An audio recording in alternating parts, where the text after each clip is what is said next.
Hello and welcome to this week's episode of the Not a Scooby Podcast.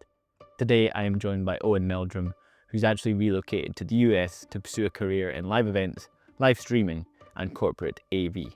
Before recording this episode, I didn't really know what AV was, so he answers that question as well as what goes into a prep day before a big shoot, and finally any systems he's been able to implement to make live video recording potentially the most scalable of all his creative endeavours. As always, thank you so much for watching, and I hope you enjoy.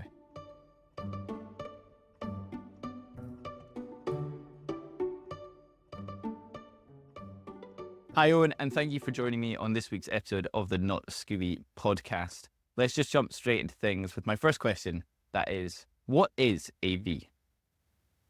So AV is audio visual. It's kind of broad and getting broader and broader as those needs develop throughout both corporate and live event stuff. But it was something that I had no idea really about 4 years of filmmaking and doing that. And it turns out I was an AV guy by accident. I used to run the soundboard in a bar I used to work in.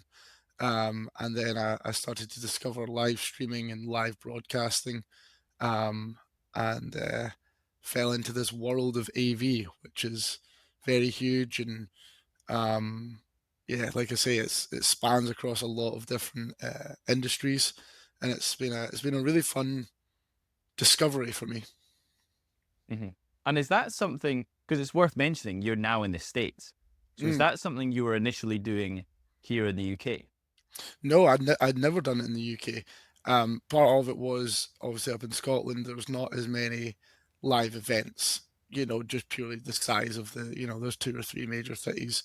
There's not a lot going on in terms of those live events. However, people do it. It's very, I'm part of groups in Scotland and always looking for freelance opportunities across the globe. But it's definitely something that I found and grew after my move to the US. So how did that move really come to be? Were you offered a job opportunity and you thought, oh yeah, I've got to grab that, let's go? Or did you move first thinking, the States is somewhere you want to be? Yeah, well, that's definitely a loaded question. So, I am half American, so that made one part of it very easy. Is that ever since I was a kid, I'd always had that option, had that thought to move over. I've got a lot of family over here. But really, what happened was in about third or fourth year university, I started looking into different paths into creative media, let's say, and I wasn't really that grasped by going into like the film industry, going in and being a runner or being a production assistant or a sound assistant. I didn't feel like that career path was going to be fulfilling for me. I never liked the idea that you need to sit somewhere for 4 or 5 years in a role to learn it to move up, and there's nothing wrong with it. It just wasn't something that I felt was gonna help me. So I ended up getting an internship with this live streaming company out of Jamestown, New York. No one knows it. It's tiny. 30,000 people live there. But here sits this little live streaming company who live stream educational association work. Okay. Nothing. I didn't even know what a conference was really when I went over and done this internship. Went over for a week, loved it, and came back, got ready to move to America, whole thing, was just about to apply for my passport, and then the lockdowns hit. This was, in 2020. So the embassy shut, everything was done. It was all thrown off to one side. I was like, well, this is, this is not going to plan, let's say. And then about 2 weeks after that, some guy from Las Vegas phones me and he goes, hey, do you know how to live stream? And I'm like, yeah. He goes, okay, we're going to send you some equipment. So then 2 weeks later, this remote encoder, shows up at my place, and I started live streaming virtually for this company in America in 2019, 2020. I know this is long-winded. I did say it was a loaded question. So I did a live stream for these guys, And after about a year and a half of doing that, I thought, well, let me go on site. So they do these things virtually. They also do them on site. I've got the means to do that, and off I went. So you were conducting for them their live streams in America from the UK. Yeah, I mean these live streams, because remember, as COVID hit, this business quadrupled in size, right? They managed to pivot because they were used to flying gear in, going on site, setting things up, getting an internet connection, and streaming out. Now you can do that. All the events were cancelled. These are conferences from 500 to 5,000 people, so they were all kaput. But luckily, the business owner, James Parker, he remodeled the company within a couple of weeks to be able to live stream from home. So all these guys that were working all got these remote encoder setups, and we got back up and running. So yeah, I was working from home during some of the pandemic, and it was very turbulent, of course, and a lot of changes. But I was very grateful for that opportunity. Yeah, wow. So they were, say, doing a live stream event in, say, your now time zone. Yep. So were you then live streaming this stuff Oh yeah, it was all stupid over the o'clock in the place. morning? I'll tell you a funny one, right? So there was an event, and I think it was taking place in Japan, right? And they give me a schedule on Eastern time. Now I'm in the UK. So I end up getting caught in this time loop of like, wait, like has the event started or finished? Like I have no like there was so many moving parts. And then when we got into this live stream room, there the Japanese people didn't speak English and the English people didn't speak Japanese. So there's translators in a Zoom room. And there's a split audio feed, a virtually split audio feed running to two different sets of people via two different interpreters. And these things got really complex real quick. And for sure, the scheduling while I was in the UK was hard, you know. But I worked around it. There were some late nights and early mornings, but it was great. I loved every minute of it. It was so much fun. It was great to learn, and you got to connect with all these people from around the world. While the whole world is shut down and broken up, you got to connect with these great doctors and nurses and educators, and it was it was a really, really great experience overall. Yes, so like you say, you then made that move to go to be on site in person. Mhm. So now that you're doing that, is that still just yourself, or do you have sort of a crew and a team around you? Yeah, great question, Jack. So the way that I'm working at the moment, I'm like a freelancer. So I have a couple of companies that I work with, and that they send me work. So I kind of view these companies sort of as clients, but also as mentors and trainers and all these things. It's really good. I think it's a good, you know, it's a good balance between flexibility and stability. I think you'll know is like starting off a business and trying to like build things and get clients right off the ground. There can be some dry months. There can be some really great, the elation of signing clients and working on that is wonderful.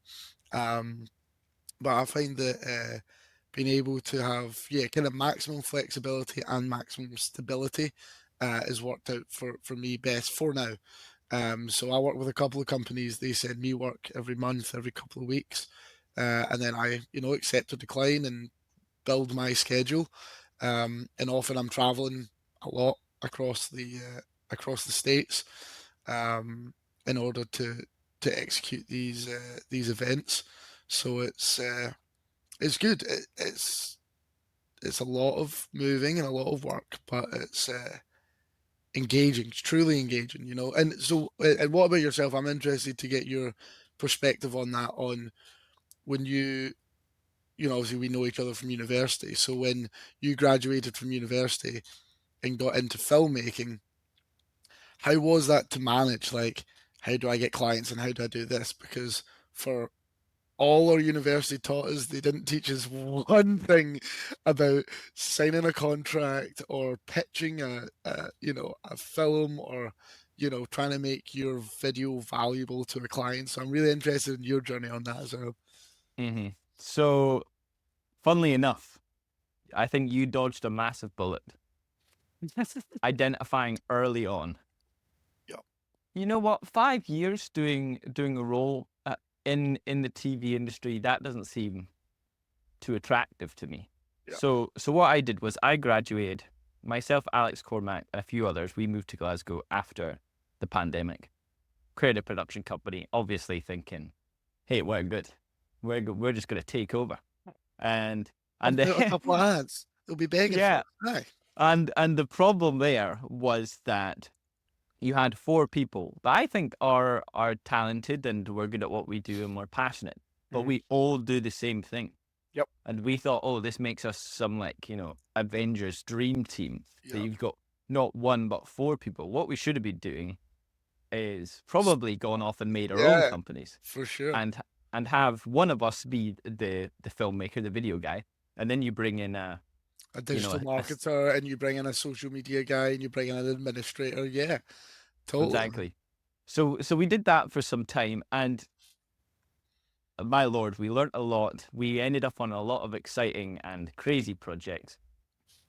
And then I got an opportunity to be a Spark trainee on the BBC. BBC? Yeah, I'd say BBC sort of short miniseries. Yeah, and then from that, bunny hopped on to River City, the one and only. And then from there, I went on to be a crowd runner on Batgirl, which, for anyone that doesn't know, is the female version of Batman that filmed in Glasgow, shot for over 4 months here exclusively, and then got canned. Oh, no chance! I had no idea you were involved in that. So were you? Yeah. You were managing the extras? Is that what a crowd runner is? Yeah, basically. So there was a team of 3 or 4 of us, and yeah, I was the main person to basically be on set a lot of the time. We did have, say, crowd thirds, crowd seconds, etc. A bunch of people above me, like it was huge. It was $100 million production. There's the likes of everyone. I'm sure you can look online. I'm not entirely sure how much I can say about it. But yeah, so that ended up getting canned after we shot it all. We wrapped into post-production. Apparently, test screenings, this is what is public knowledge, is that during test screenings, apparently it got bad ratings, so they just canned it. Because I think Warner Brothers got a new person heading up the business as well, which they're quite a disruptive person, so they made a lot of changes. So this was just one of the things that got cut. Wow, that's fascinating. Yeah. So obviously that was a really interesting experience, eye-opening experience.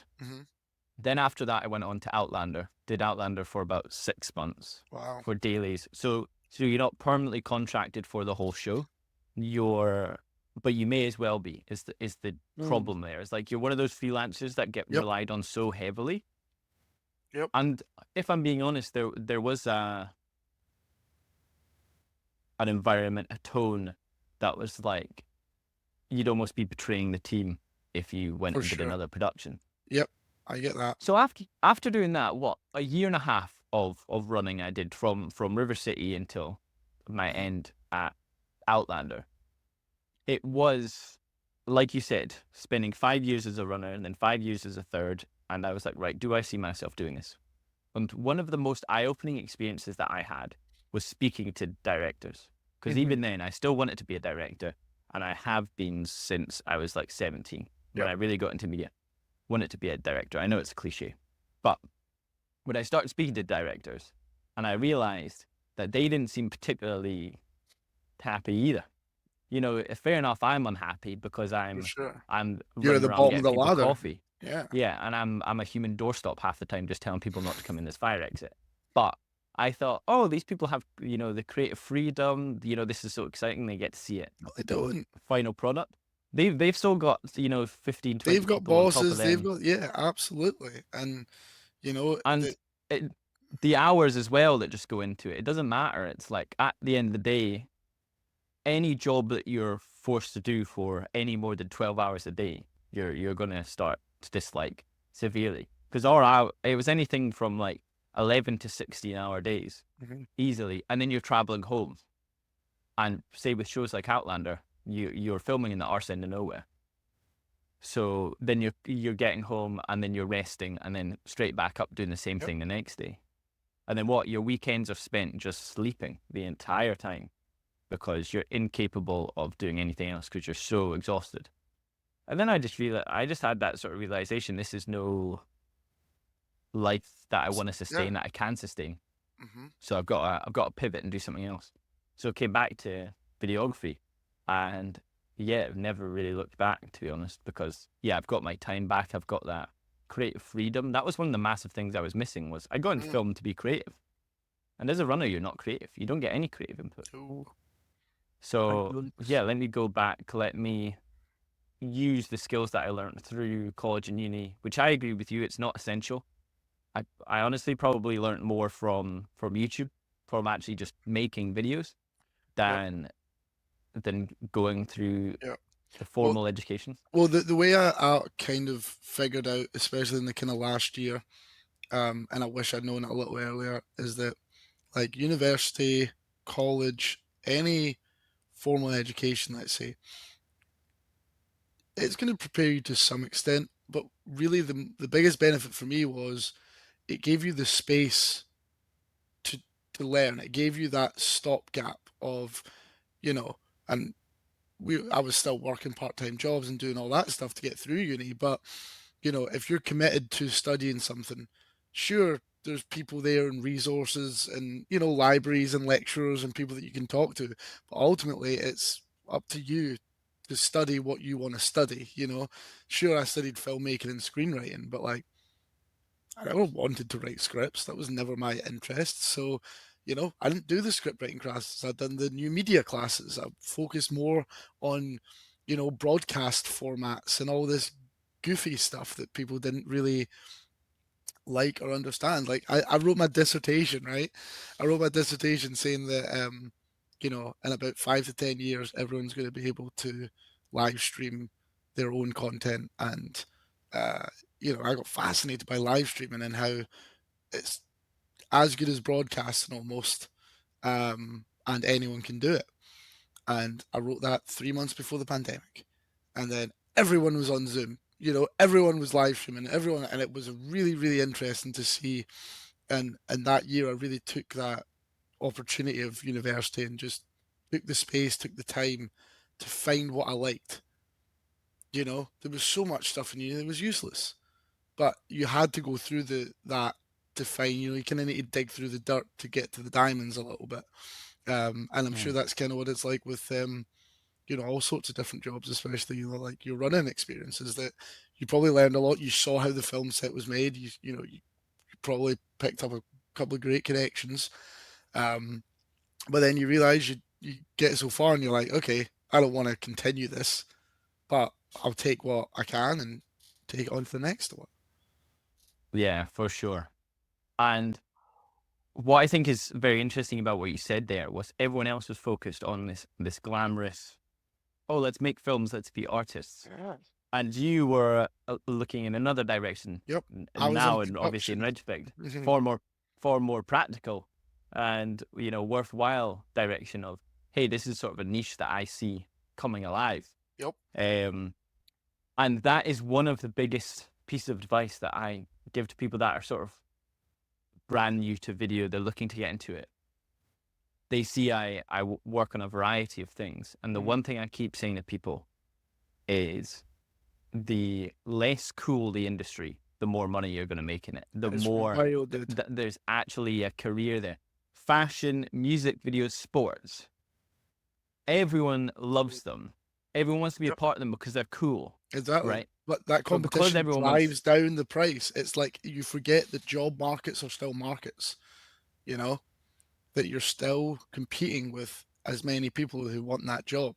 And if someone who's just as skilled as you wants to take that job for 20% less, they will, And again, that's why, if you I've looked at doing the NFL and, Premier League. One of my friends always looks into doing the F1, and I'm like, that would be a great experience. That would be. But you're gonna feel the same way as you did as a runner.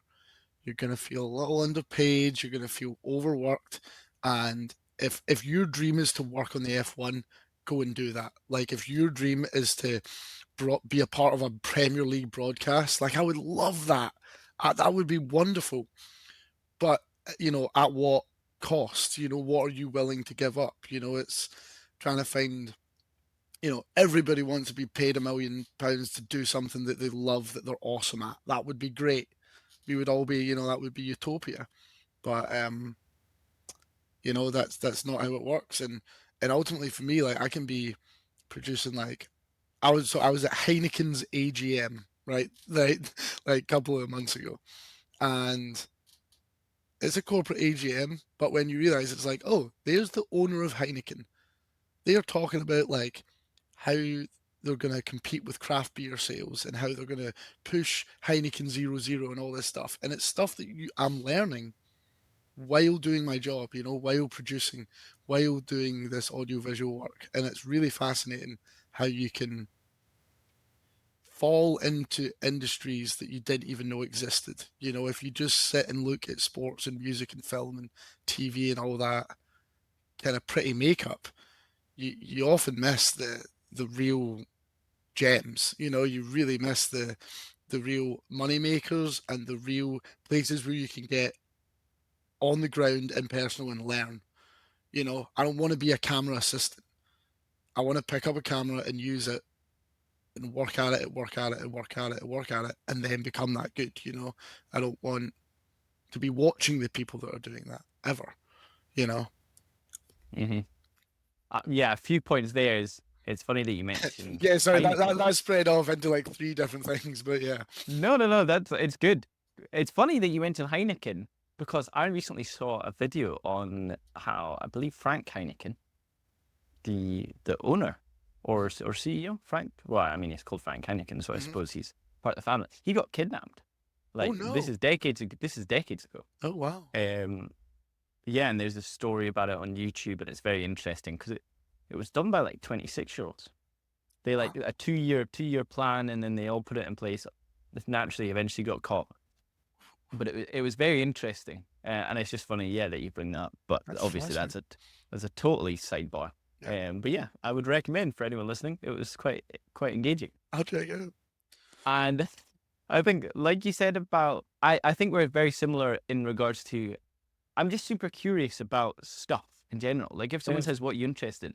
I'm kind of like, honestly, regardless of the industry, there's something that I'm really engaged with, whether it's like something that was a bit mind-blowing to me recently was I was filming with a dental client and they were hosting a mental health awareness workshop for their dentists because I didn't realize how big.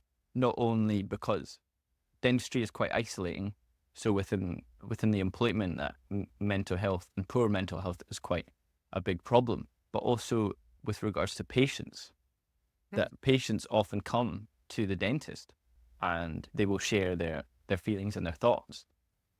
And I'm like, interesting. I'm like, no way in a million years. And I was so fascinated by that. A lot of people in the room had those experiences. They were sharing them. That they'd had similar scenarios in which patients had come to them and it's that chair, man. It makes you feel vulnerable, when you're lying down like that and you got the big light on. It's like it's not too far off. But say like when someone says dentistry, like I film a lot with dental clients, and people are kind of like, that must be dull. But like my job is I see it as I'm telling a story or I'm trying to.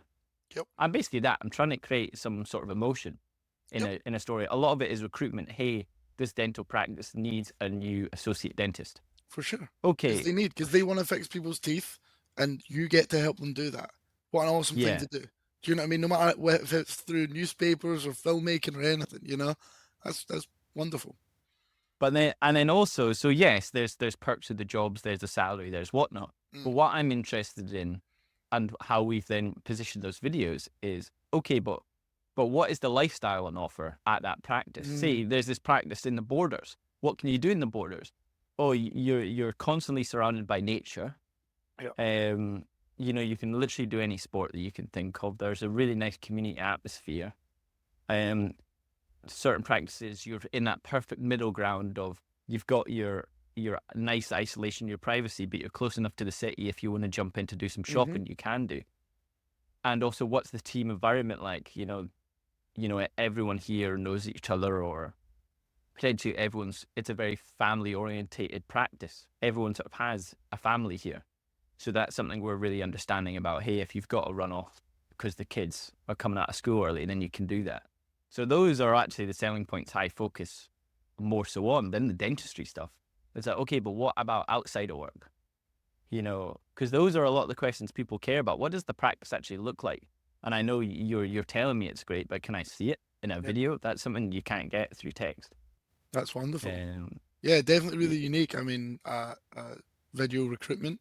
And so do they advertise that video, or do they just attach it onto their like job listing or something? How does that process work once you've filmed and produced it? Are they then advertising to dentists on social media or in like publications and stuff, like online publications? Is that the idea? I think it's a combination of all. It's organic posting, but also if someone, say we've got a dental practice open in Aberdeen, hey, I want to learn more about this. Okay, cool. Here's our video. Love it. Where you can see a more detailed breakdown. You can not only be told, you know, Sarah is the other dentist in the practice. You can see her. You can hear her speak, and there's so much you can gauge from that. As much as, like, you can tell if someone's sort of being told to say something. You can tell when that's happening, and you can tell when someone's being authentic and genuine. Yeah. And they're just being passionate about it. And you can tell that through video. While on a written text quote, Sarah said this. It's like, okay, how much of that was orchestrated? But in a video, that's a lot harder to cheat, which is such a benefit. And that's, I think, why podcasting is so great as well. And I think there's a possibility for podcasting to move into recruitment too, because everyone's just trying to gauge, like, what are these people actually like? Yes, they can put a smile on their face for 30 seconds for a camera and do multiple takes, and you can craft an answer that sounds, you know, positive and interesting. But when you just leave the camera rolling for an hour with the heads of that business, you know, how do they actually come across? Because it's hard. Similarly, it's hard to fake that genuine enthusiasm and that passion for an uncut hour. And I think you could learn a lot from your potential employers. Wow, that's a really interesting idea, to have a recruitment podcast and just have different recruiters on and different business owners and just have them talk about their business. That's a great idea, dude. That's awesome. Say with the dentist, you go to a practice, you've got Dave, Sarah, and Alice, and they're the people in the practice who I would typically interview. For sure, one you've got by the one. manager, the office administrator, and one of the dentists. Yeah. And I would typically interview them one by one. But what if we just put them in a room, we give them a microphone each, and maybe it's not necessarily uncut, but instead of doing a 60-minute podcast, I just throw in topics. Okay, guys, can we now speak about the work-life balance on offer here? And then, you know, as a round table, like Hollywood Reporter, they just start throwing in all their ideas. And also it's probably a lot less intimidating for them as well. You sit down, here's a mic. Oh, because that's the thing, and like the pressure of, even from a filmmaking perspective, of like, okay, I've got like 15 minutes to nail out what I think is going to be some really great bits for this short that we're not even finished filming yet, or maybe we've finished filming and we have a rough look for. And, you know, often I'll spend 80% of the interview not talking about anything specific, just to get them in that right like mode, and just to like slowly break down those barriers and let the shoulders loosen, and then get it. But it is always that, like, okay, how do I get into the nitty gritty of what I really want to know? How do I get the emotions out of this person? How do I get them fired up while there's a camera pointing at them. You know, that's always the tough one. But I really love that idea about business owners being able to jump on podcasts and just self-promote, you know. I wonder if you could build a network around that of recruiters and business owners. I like that. Mm-hmm. Hey, maybe we can talk about that. Talk about that We'll more. see, You mate. know. We'll see. Yeah, Yeah. Let's move back to live events a bit. I think that was all really interesting. yeah, it is. For sure. So when you speak about certain industries Mhm. that you work with predominantly, Yeah. what industries are those? So one of the companies I work with has a contract. So they have an AV labor contract with the New York Stock Exchange. So I've been working for the past 6 months in the New York Stock Exchange on a freelance basis. And then they also have other contracts with like a professional meeting space company. So again, another big effect of real estate, commercial real estate getting cut in half and smaller. All these massive businesses have cut out their conference rooms, moved to a smaller, nicer location because they don't need it. And then what filled this gap was this companies like this, WeWork does it, and other people do it, but Convene um, allow you to rent out a professional meeting space that could hold, you know, anywhere from 500 to 5,000 people for a day. So we work in there because it all needs text. There's lights that needs to go up. There's projectors that need, you know, set and calibrated. Sometimes it's getting recorded, audio, visual, and then live streamed out. So we work in there. And then, you know, it's a lot of convention centers, a lot of hotels, and um, very nice venues, you know, usually. But I think my favorite at the moment is the New York Stock Exchange because it's a wonderful place to be. You know, you're really working right at the center of Western capitalism. You know, it really is just like right in the middle there, and it's great to be around it. It's a lot of energy.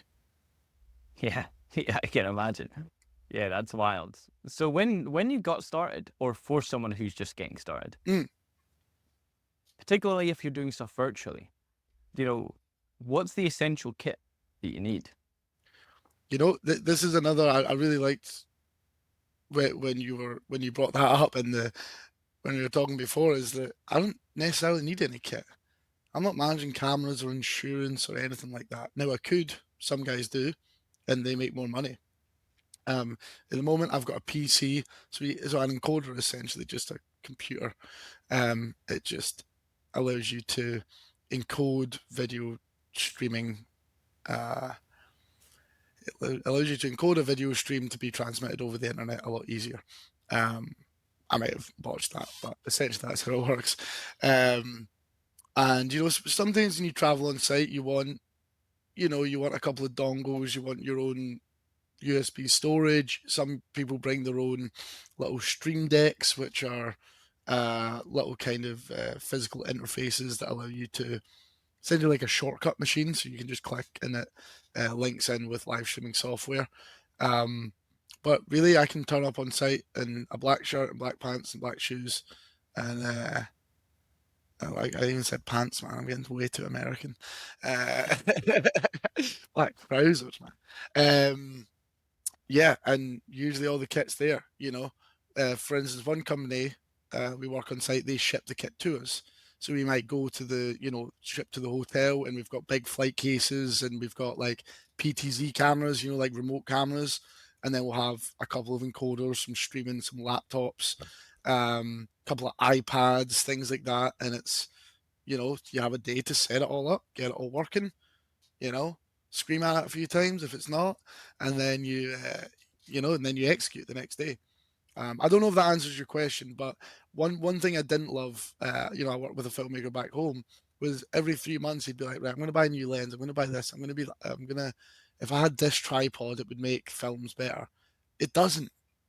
Like it does, but to an extent. Do you know what I mean? It's like it's not your lens that's causing you to not make the money you want to make. It's not if you were talented and dedicated enough, you could make a film production company with an iPhone. You really could. I do believe that. Is it hard? Yes, way harder.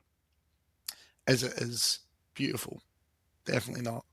But filmmakers and artists, like guitarists, have an obsession with equipment because they love it. You don't need it, and they love it. So I've really enjoyed not having that, not worrying about when my camera's going to get out of date, not worrying, if I need the new gimbal in order to do that, not thinking, oh, should I upgrade my drone? Should I hand that in? That's a whole nother side of the industry that is that I'm not involved with anymore. And I'm relieved because it's a lot. Yeah, I couldn't agree more. It does improve the quality, but there's such Yeah, significant diminishing returns after a certain point. absolutely. See, I think you spend what, $2,000 on it. Let's say my current setup's, around. I bought a Sony FX30. Yep. And an 18 to 50 lens. After that point, you get audio equipment. Yep. But particularly the camera. Say I'm shooting on this FX30 now. Yep. The biggest thing with this is if I turn off this light. Yep. Then we're looking silly. Yep. While if I keep this light on, I switch this camera out for my webcam, and it's still going to look decent. It's going to look better than the reverse. Yep. And yeah, and just again, spending that time. Well, I think, one important thing that I learned was that if you're a filmmaker, you need to separate yourself from your product. Is that if you want to be an artist and an entrepreneur, like those things don't always melt together perfectly. And I hope for people they do, but for me it was tough. Is that like the client doesn't want to know about frame rate. They don't care.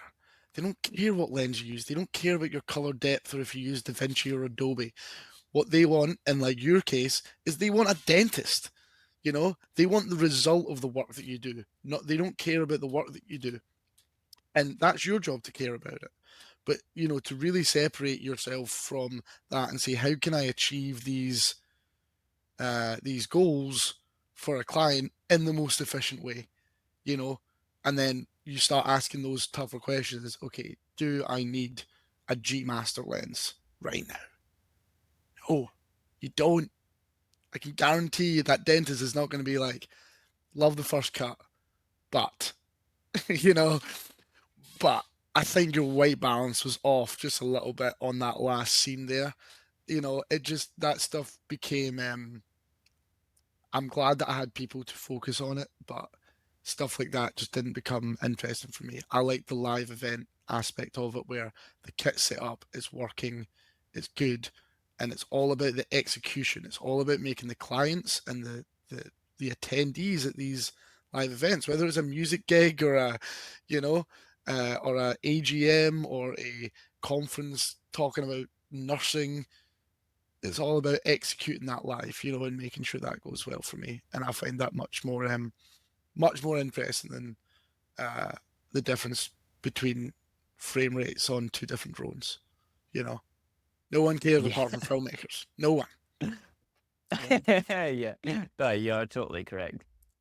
So you say you have one day of prep, and you set everything up, and then you leave it there overnight. Yeah. So the following day, the day of the actual event, you just rock up.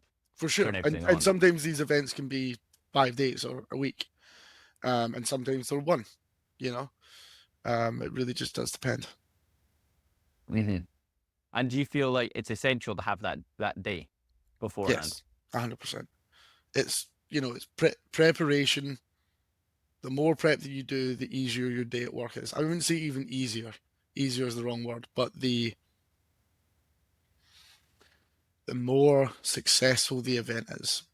If we have 2 hours to prep versus 4, it's not that it will necessarily go wrong, but if we don't have the time to check through and, make sure that we understand everything that's going on and do a full run of show and rehearsals or do whatever is required, and that's part of the judgment of it as well, is, do I need an audio check tonight? Can I get away with doing it tomorrow?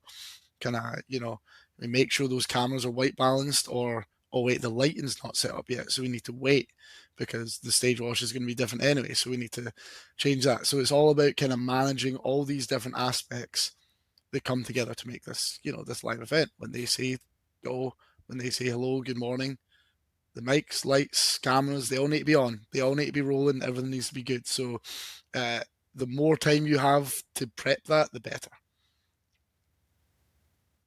So is it possible in a sort of short bullet point list almost, can you walk me through that, like, prep day? Like, what is your responsibility and what isn't? Like you say, like lighting, is that a totally different crew that come in? For sure. And Yeah, great question, man. So I'll for this one company I work for, right? They live stream conferences, right? They record and live stream conferences. Lots of educational stuff, lots of continuing education credits, things like that, just to kind of frame it. So, for example, next week I need to go down to Washington DC. So I'm going to leave on Sunday because the event's on Monday. So I'm going to leave early morning Sunday. Going to drive down to DC. It's about 2 hours away. I'm going to rock up to the hotel that I'm staying at, and I'm going to say, hey, I should have some equipment here. Now, this is just a solo show, like with this company. So usually sometimes there's 5, 6, 10 of us doing different rooms and different areas, but this is a really simple show. One room, one live stream, easy, in theory. So I would go along, pick up the equipment, head to the venue, touch base with the client, who is going to be the event manager running whatever, making sure they're spread very thin often. So you just say hello and get on with your work, and then you touch base with AV, which is audio visual. So they are usually venue specific, or they're hired by the client to come in, and they deal with the largest amount of the equipment. So that's drapes and curtains and stages and lighting and sometimes cameras, but not always, audio boards, microphones, um, just anything. Again, if you can hear it and see it, or if you need to hear it and see it, it's audio visual. Super simple. And then I would go in, set up my equipment. I would make sure that audio visual give me things that I need and I give them things that they need. For instance, I would need an internet line from the venue because I can't live stream without internet.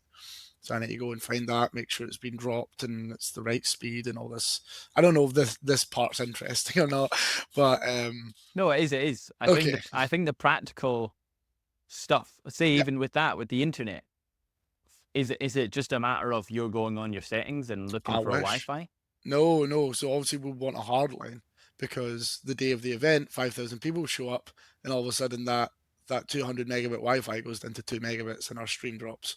So we need to make sure that we have a hardline internet and that it's like a guaranteed speed. And that was, the internet contacts usually another guy that you give a phone or a text to and say, hey, just let you know I'm here. This is working, this isn't. We've got internet in this room, but not that room. We know we need to move all that around. Once that's sorted, yeah, you need, it's power. You need to make sure everything's powered and it's safe and it's, ready to rock and roll. Big one for lighting and audio. If you plug too many of those stage lights in, I'm sure as a spark you might have been aware of that. That can blow a circuit. And when you blow a circuit in a hotel, that can be a big problem. So do that, and then we would usually take like a feed from audio visual. So we would take like a graphics feed, which is usually what's on the main screens, So whether that's a camera or what we call an iMag, or it's going to be a slideshow presentation, or it's going to be a playback of, it's going to be, 20-minute video or a small documentary that they've shot, whatever it is. We would take a feed from them and then an audio feed, put it together on a encoder, have a UI. We use Wirecast or vMix or one of 3 or 4 different streaming softwares. And we stream that out to the destination. And that's, if you can get through that, you can live stream. And it's not as hard as you would think, once you learn. It's just a lot of the steps, But it's fascinating, dude. I'm really, really interested in it. So when you say you're then streaming, Yep. is that, as you said, to a location opposed to, say, like directly onto YouTube or on someone's Yeah, website? so we'll stream over RTMP, which, so if you could stream to YouTube, essentially RTMP lets you stream to a unique location.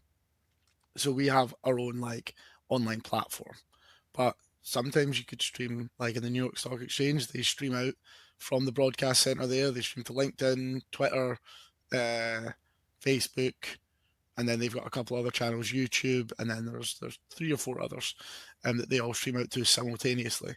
For us, we live stream to a platform designed by the company that the attendees, the virtual attendees, then would log on to. So, say you're a dentist in Venezuela, and there's, the American Association of Dental,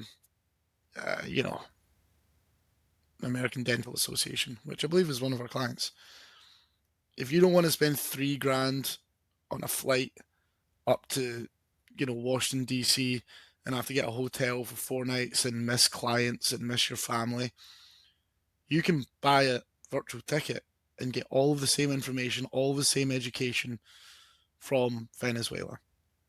And that seems so obvious now, but this company were doing that since like 2008.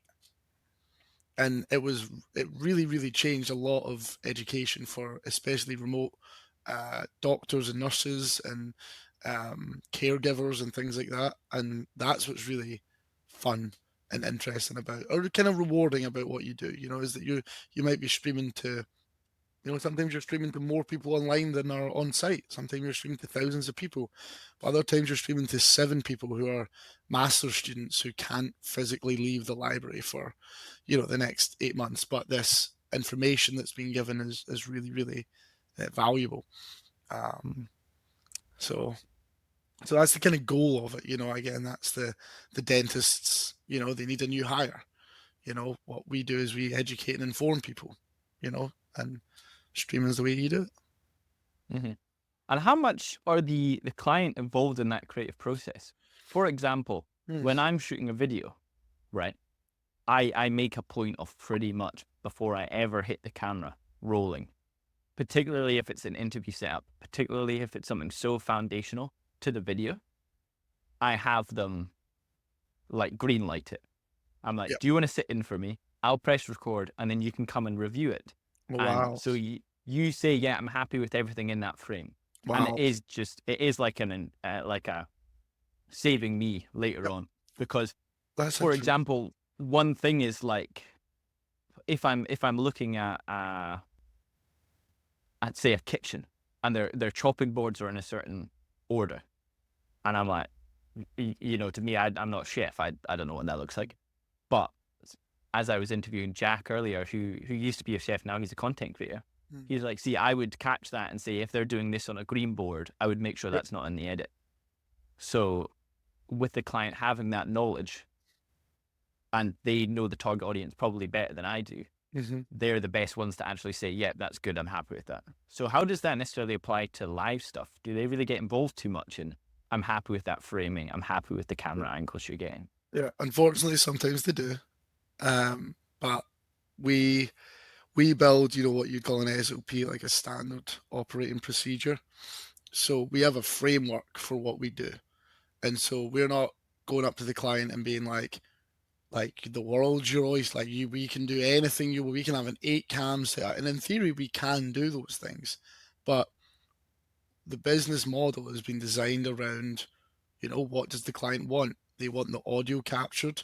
They want video captured if they do, but most of the time they want the presentations captured, the slides. They want all the research studies and the papers that are involved in this, tenured professors talk. They want all of that documented, captured, recorded, and archived, because that's the real benefit. So we're heavy on, you need creative solutions in order to get back to a standard. So if something goes wrong, that's where the creativity comes in. If everything's straightforward, it's straightforward. It's a simple camera shot with slides and their name, couple of graphics laying over it, and it gets pushed out. They definitely have input on the pre-production side, how they want the graphics to look, how many sessions they want running concurrently, that's all in event management and stuff, and that's a little bit outside of my zone of interest. But on the day, we usually say, we're going to nail it, don't worry. If you want to come and sit beside us and let us know, that's fine, but often we're left to just execute properly. And I think that's really interesting that you have these systems in place, because the main problem I've been finding with creative work is trying to scale it. It's really hard, especially the more creative it is. You have to find that there's a tolerance of creativity and scalability.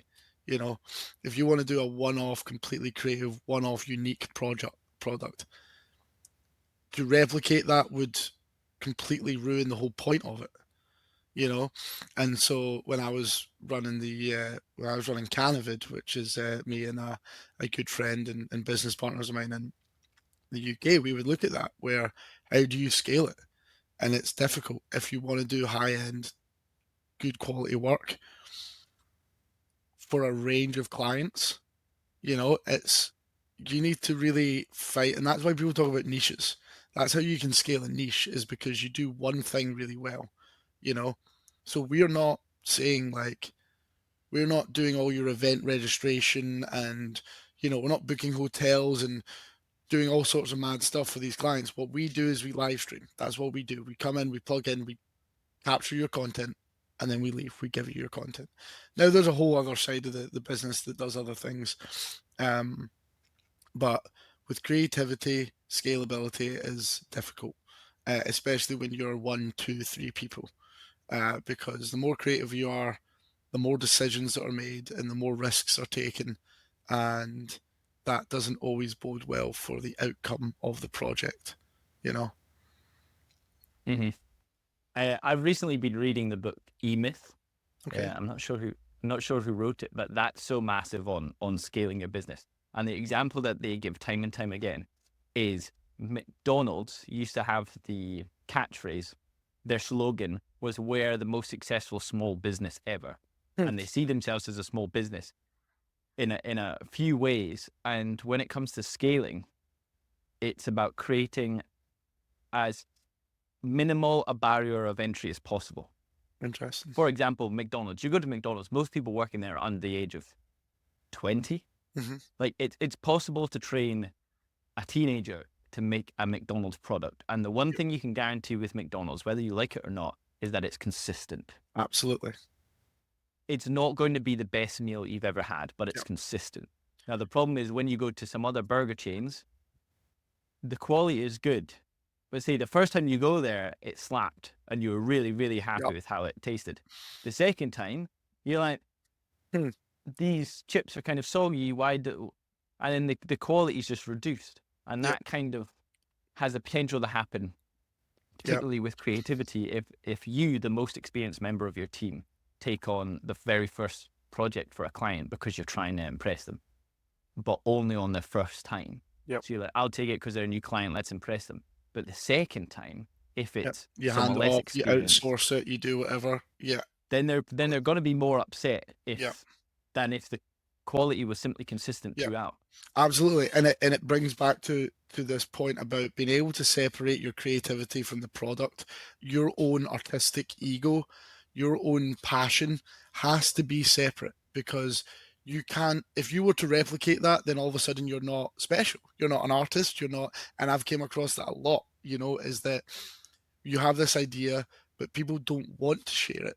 They want to they subconsciously put barriers in the way, because if I could take what you do and do that across America with every dentistry, with every dentist, that's a great idea.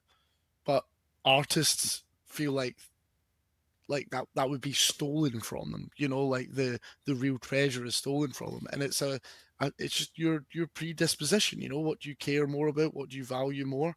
But I think that's a really difficult thing for creatives to get over. Whether it's musicians or painters or filmmakers, it's difficult to be able to look at your work and say, okay, you guys can take that now. Okay, here's that client that I've worked with for 4 years and I've, filmed a bunch of stuff for them. We're going to hand that off. We're going to automate this part. We're going to do this. And that's what, as far as I can see, leads to scalability. But it's definitely difficult.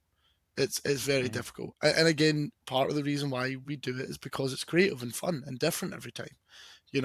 If you are sitting and you're just like, okay, this is the way we do it. This is the way we've been told to do it. It's hard. Like, for instance, on the flip side is, sure, you can train a 15-year-old to make a McDonald's burger, but you can't, no matter how talented you are, like, you need to have a passion for filmmaking in order to succeed at it, I think. And I think it's just it's a difficult concept to like wrap your head around. Is like, this client just wants this from me, but I'm all in on it. Like, this is my passion, this is my love, this is my business, this is all this stuff, and it can be very turbulent, I think, for filmmakers and creators alike.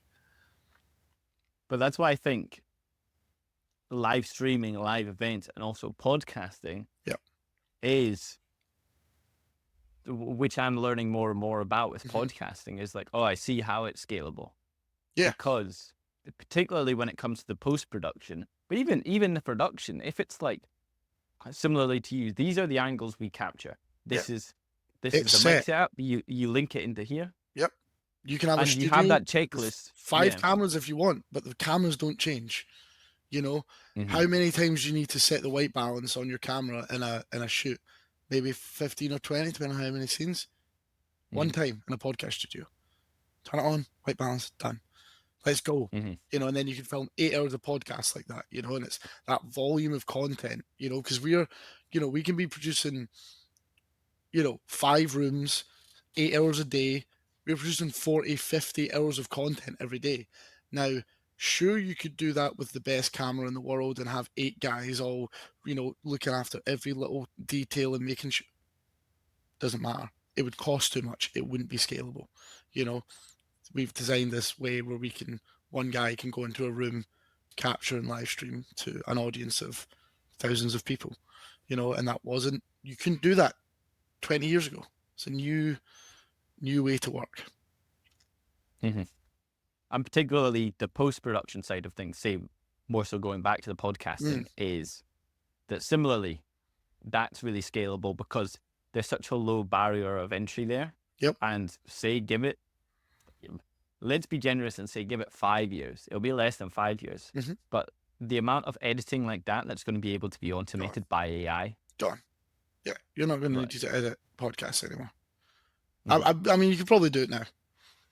I bet you could assign, okay, this is this guy's voice, this is this guy's voice. Just cut, whoever's talking. Just cut to whoever's talking. So if channel 1 is playing, is louder than channel 2, cut there. You could easily do it. Definitely automate that.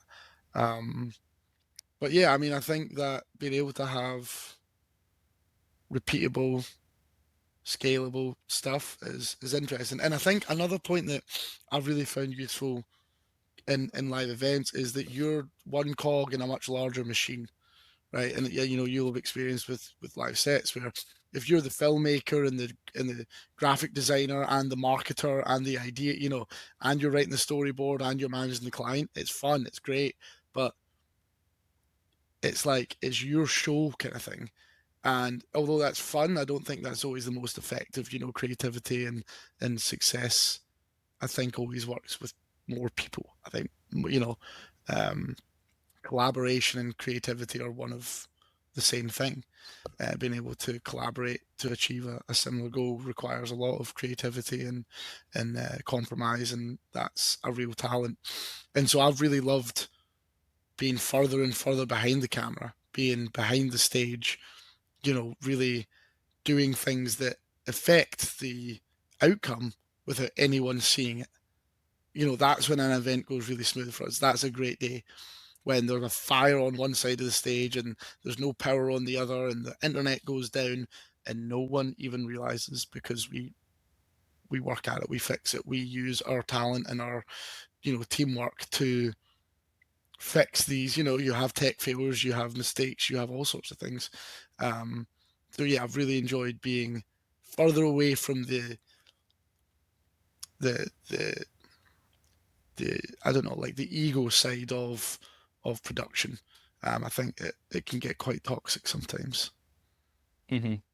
And it's interesting that you bring up those mistakes, because live events, more than anything, say me, the amount of times, and you've just got to be, in my work, you've just got to be transparent about it. Mm-hmm. Say the amount of times I've started an interview, because the stuff I do is so fast paced, Yep. particularly with a lot of people when it's like we've got an hour because they've got the next they've got a meeting in or whatnot. Yep.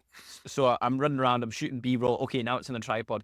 And there's times when I'm like, okay, I haven't done my checklist properly because we're in such a rush. Sure. And then 60 seconds into the interview, I'm like, oh, my shotgun mic isn't on, which isn't a killer because I've got a lav. Mm-hmm. But I'm like, it's going to be a bit tricky. But it's only 60 seconds in. Yep. So I just throw my hands up. Guys, my mistake. Can we just quickly grab that introduction again just to make life easier later on? But it's totally on me. I'm just taking full responsibility on that. Yep. Everyone's fine. No one stresses out their box about it. But starting out, I wouldn't mention those things. I'll fix it in post. Yep. You'd be sort of because frightened. you're focused on yourself looking good, maybe. You're like, oh no, I'll not rock the boat. Yeah. I'll not change that stuff. And yeah, I mean, we do it a lot. I think sometimes it's like your diction is that if you're confident about what's happening and you're in charge of it, then everyone else is calm, So we can have people drop out of a Zoom room 3 minutes before going live. And if I'm sitting there like, right, excuse me, right, okay, I'll need your phone, if you freak out, everyone freaks out. But if you just stay calm and be like, okay, well, they're dropped out, we're going to hopefully get them back, But if not, how about this for a plan?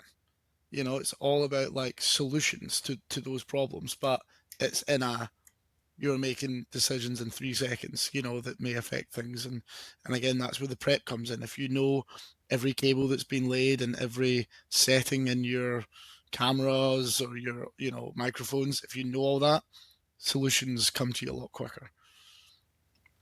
Mm-hmm. And does that also just come with experience? The more you do it? Well, I've got a fun one that I say: to be okay at something, you need to make 1,000 mistakes. So just get them out of the way early, right? Because you're going to make the mistake. You're going to do it. If you try and be perfect, you're going to be slower and dumber than everyone around you, right? Unfortunately, I really think that that's true, is that if you try and just perfect everything in a live event, we're always striving for it.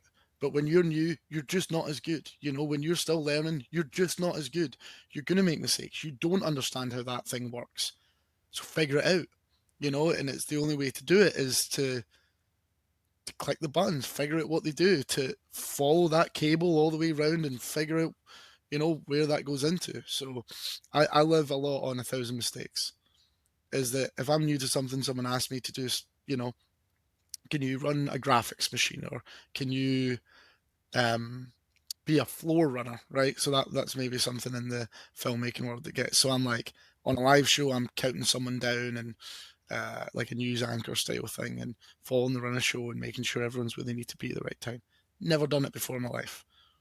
Someone asked me, could I do it? I'm like, I can. I'm going to make mistakes, but I can do it. Like, we'll figure it out.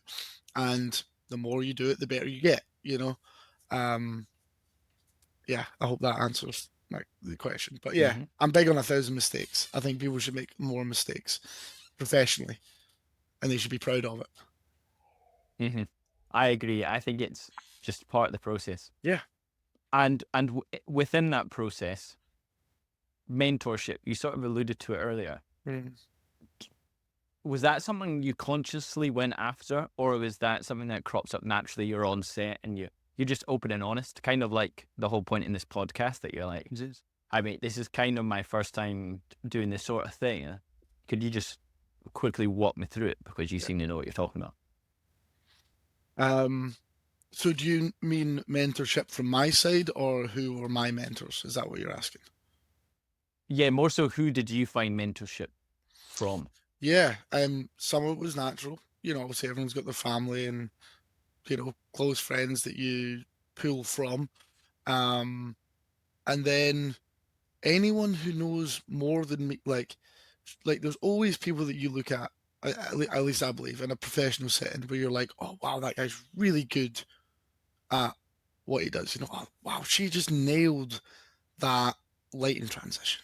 Like that's really cool. Or, I wish I could edit like her. Like that would be awesome. I don't know how she manages to make those transitions look so smooth. Talk to them. Those people that's who I look for. So when people are on site or on an event and I'm like, that dude's got his shit down, like I go and talk to him. I'm like, yo man, I was really impressed with how you're doing. Like I'm brand new at this. Let me like what how do you like how did you do that? Like how did you manage to, how did you know that you could have flipped those two, you know, settings and it would have fixed the stream, or whatever. It doesn't really matter what that is, but um find people you look up to, and walk towards them. I think that's an easy way to do it. Mm-hmm. Yeah, I think that is massive advice that I think everyone probably needs to do a bit more of. Even myself, even at our stages of our career, it's easy to potentially start thinking like, oh, I'm past that stage of where I need a mentor, but it's just not true. And I think it's No, funny because the longer we end up doing something, if there is one thing that I do know, it's like I know that I know nothing. dude. If That if you're 26 and you think you don't need a mentor, yeah, that's a problem. There's people that are yeah. there's people that are 50 that need mentorship. Okay, Hmm. like there's nothing to lose from learning more. There's nothing to Yeah. lose apart from the fact that you realize how little you actually know. Hmm. You're right. You're totally right there. Is that when you really get into something and you think that you're good at it, there's always those, levels or certain people or experiences that really show you what's going on. And it's good because you need to learn a certain amount to get to that point, and then you're like, oh, you know, like I don't know. Think about if you're like 17 or 18 and you get into color correction for the first time. You'd never seen that before in your life when you were 16 filmmaking. You just thought it looked the way it looked. I remember I thought that no color correction was a thing until a couple of years before university, and I'm like, oh, that's really complicated. You need to learn all that, and then 5-10 years later, you know all about it. But yeah, more mentors. I've had some really good family members that have been mentors, and I always talk to the people that own the businesses. See the guys that are employing me. Who's running the show? Who's the main guy? Who's the main? Where is he or she? Where are they? Because you want to talk to them because they're going to be valuable. They're going to be useful. They're going to be knowledgeable. Um, and I think people get turned off by thinking that they're not as experienced or they're too young or too old or anything. I think if you're really open and honest with people and just say, hey, I want to be better at this, or I want to, I'd love to do this every day of the week. I'd love to do this every summer, this event. People will help you. I really do believe that. Hmm. Yeah. I think that's great advice. So to end, I think let's go back to the beginning. Yeah. From when you got that internship, when you got that phone call from the person in Las Vegas, hey, can you live stream? Yep. Did you feel prepared going into that? No. Or were you like you said, I I was kind a of know mess. that? No, it was a mess. It was like learning another language. So I'd set up a machine. I was there for a week. I set up a few machines. I'd talked to a few guys, but mostly it was just, I was like 17 or 18. These guys were just trying to keep me busy for a week. Like they didn't, they showed me some stuff and I asked a lot of questions and, it was a very valuable internship. But when they sent me that thing, I'd get trained and it was like looking at, remember the first time you opened Premiere? you're like, what is going on here? Do you know what I mean? Like, or any new software. And you set up all the hardware and you get that working. It's easy enough, and it's just like learning another language. You know, this guy was training me and he was talking in riddles. I had no idea what he was saying, no clue. But 1,000 mistakes later, I know it. I know what's going on. So yeah, I definitely had no idea going into it. I barely knew what I literally didn't know what a conference was before I started live streaming them. Yeah. Wow. Yeah. So is there one piece of advice for, say, like you yourself when you were just getting started, when you were looking at live streaming and thinking, like it seemed impossible, it seemed like a mountain you sort of couldn't, overcome. What's one piece of advice for someone starting out? And also just considering, like, is live stream something I want to get into? Like, it seems the future. What is one thing you kind of just wish you knew sooner? I guess you just don't know until you know. There's no or very limited use in being cautious with your interest. Be vicious with it. If you're interested in something, if you truly want to learn it, you can. Information's democratized now. You can learn anything that you want to learn for free, pretty much. You can get to a point where you can get hired by someone with YouTube tutorials and, reaching out to a couple of companies. You need one company to help you out, get you started, and then you're off to the races. So I'd say I wish I was more confident in my ability to learn. I think that's more important than your ability to do any one thing. But yeah, have an open mind and an ability to learn. That's helped me a lot. Yeah, I think literally starting out mindset is all it is. It's For just sure. being open. Don't come in with an ego. Don't be arrogant about it, and just be flexible, understanding, and solution orientated. Don't be the guy sitting around saying, "Oh, these are all the problems with this, and this is my 101st excuse of why this isn't going well." Yeah. Be the guy that's like, "Oh yeah, it is a shit show, but this is what we can do." Yep. You can just pick it up, get on with it, Yeah. Modest and honest. You always try. I'm not always, but you try to be. Do you know what I mean? If you stay modest and stay honest, you're not going to go too far off. And what I think one surprising thing about this industry, because it is, there's a lot of corporate stuff involved, and it's a lot of technology. It's technology based, it's techie based. You're dealing with a lot of different equipment and shipping and things like that.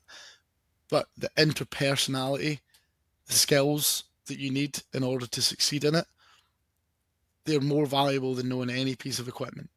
They're more valuable than being a savant with a, Sony A3S, right? It's your ability to network and talk with people and learn from people, and then hopefully one day teach people, is way more valuable than any one piece of equipment ever will be.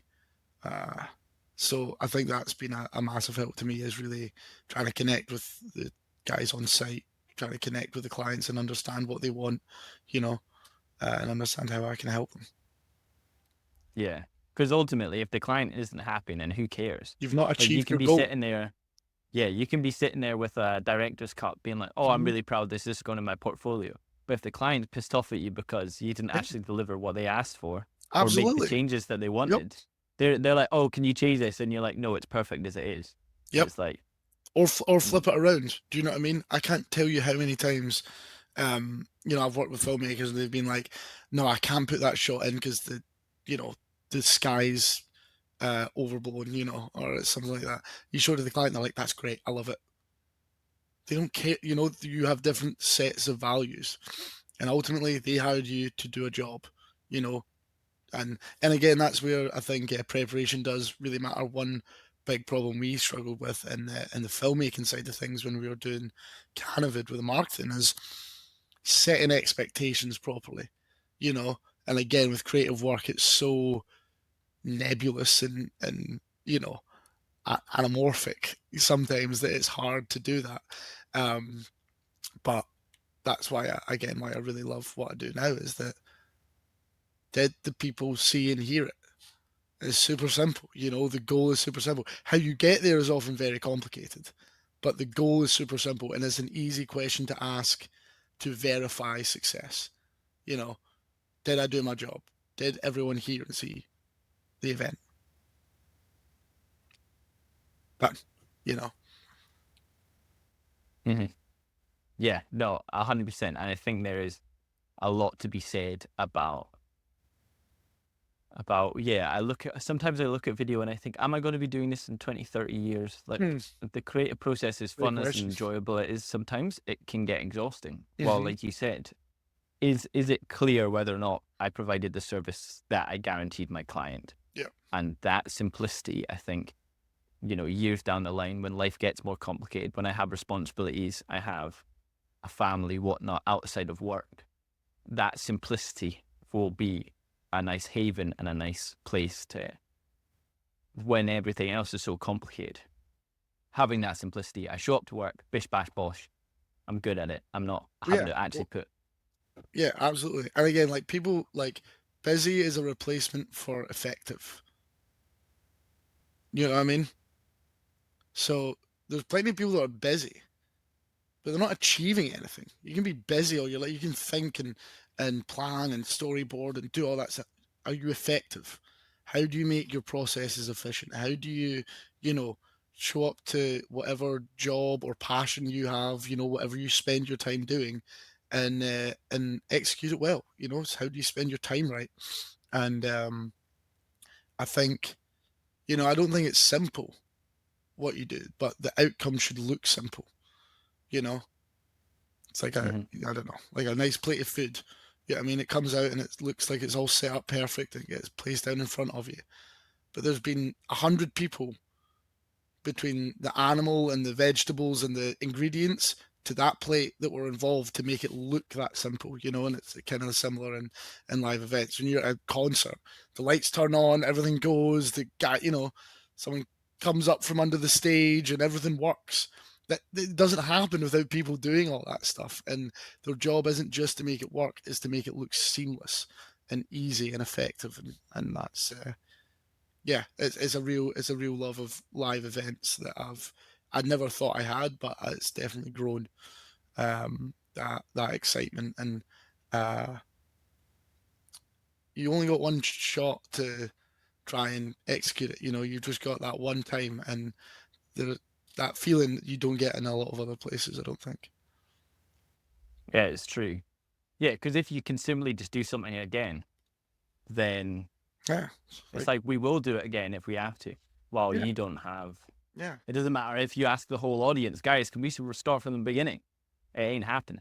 Like the show must go on. Can't do it. Can't do it. Yeah, I know. Yeah, if you send in, you know, I don't know, submit a form wrong or, but you know, you just 5 o'clock. I'll just do it again tomorrow. It's so lackluster. You know, there's something nice about the live event stuff. And again, while you're young, like, I don't think I want to travel constantly for the next 40 years. But right now, that excitement is, it's definitely worthwhile for me, you know, and I hope you get that too out of whatever you're doing. You know, I think that's important. Like someone said something super simple to me that made me laugh and like get very introspective. And we were talking about, you know, what we're doing and where we're going to live, and you know, we're talking about buying land, or do you buy a house, and do you do, you know, we're just spitballing ideas, right? And he's like, yeah, man, at the end of the day, it's like, it's your life, man. You need to enjoy it. You need to like just do what you, be passionate, go after it, be vicious with your interest. You know, it's not a lot of time to sit around in an office, collect a paycheck. Not fun. Yeah. On that note, leaving Sorry, that was our totally. listeners. I was like, Leaving our listeners with something serious to think about. I was channeling my inner Gary Vaynerchuk there. How do you like it? I mean, it is important, particularly at our age. Like, you should not be settling. Like, don't. This is coming dude, from. Risk it all, man. All in black. I know, Let's but go. I think it's important to preface that with it is. Like, I come from a privileged position to be able to say that. Like, no one's relying on me. I'm not a carer. I'm coming from. Absolutely. You know, you can get into all that stuff, but yeah, there's certainly a privilege being provided, given that I can go and risk it all. And at the end of the day, if my life got tipped upside down, I would just move back in with my parents, and it would be a real reality check. And I'd sort of lick my wounds, and then I could get back on the horse. Well, I understand some people can't do that, but if you do have that privilege, then yeah, take full advantage, or you're just or how do you get into that position to get that privilege? Do you know what I mean? How do you, is given to some, earned by others, and not understood by some? It's like just super grateful to have those opportunities. But what breaks my heart more is people that have those opportunities and don't take, like you can feel guilty about having your privilege, but what's more insulting is to have it and not use it. Use it to help other people and learn, and one day teach other people and help, invest in other people and yourself, and work hard, be vicious. That's what I'm saying. It's like to sit and be like, oh, I'm so lucky that I'm not gonna do anything.